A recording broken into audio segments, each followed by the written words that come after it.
Right, నమస్తే, welcome back to SN Telugu news. 40 రోజుల పాటు ఆహారం లేకుండా కాళ్లకు సంఖ్యలతోటి బంధించి అడవిలో ఉంచారు ఆమెను. ఈ విషయాన్ని అదే అడవిలో గొర్రెలు కాపరులుగా ఉన్న వ్యక్తులు గమనించి పోలీసులకు సమాచారాన్ని చేరవేశారు. పోలీసులు వచ్చారు, గొలుసులు తీశారు, అక్కడ ఉన్న ఆధారాలను కూడా సేకరించడం జరిగింది.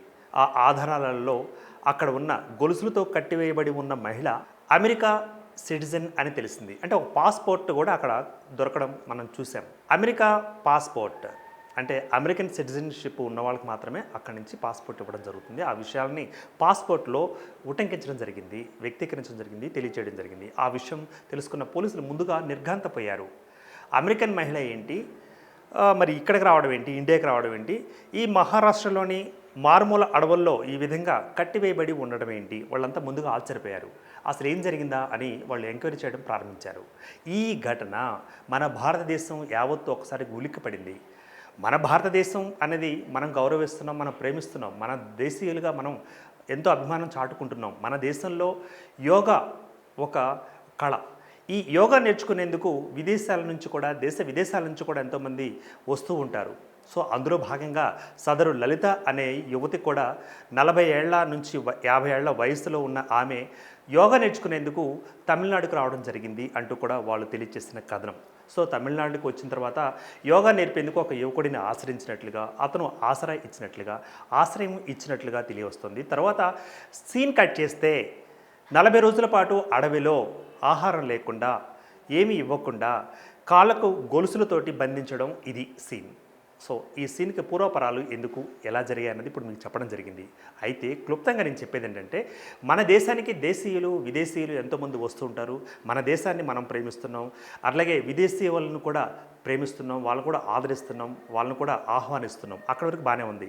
మన భారతీయ సంస్కృతి, కళా వారసత్వాన్ని, కళల్ని నేర్చుకుంటూ విదేశీయులు కూడా మన దగ్గరికి వచ్చేటప్పుడు మనం అంతే రీతిలో స్పందించాల్సి ఉంటుంది.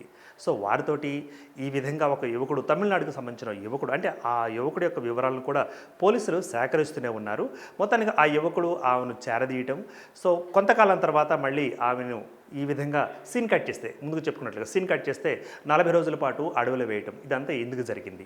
అయితే ఆ యువతిని ప్రశ్నించిన పోలీసులకి సమాధానం దొరకలేదు. ముందుగా ఆమె దగ్గర ఒక సెల్ ఫోన్ ఉంది, అదేవిధంగా ఆ సెల్ ఫోన్లో కొంత డేటా ఉంది. సో అందులో ఉన్న నెంబర్లు అవి చూడటం జరుగుతుంది. ఆ తర్వాత ఆమెను రీహాబిలిటేషన్ సెంటర్ కూడా పంపించారు, వైద్య చికిత్సలు కూడా అందించడం జరుగుతోంది. అయితే ఈ క్రమంలో మరి దేశ విదేశాల నుంచి వచ్చే విదేశీయులకు భారతదేశంలో ఇలా జరుగుతాయని మనం చాటి చెప్పుకోవాలా?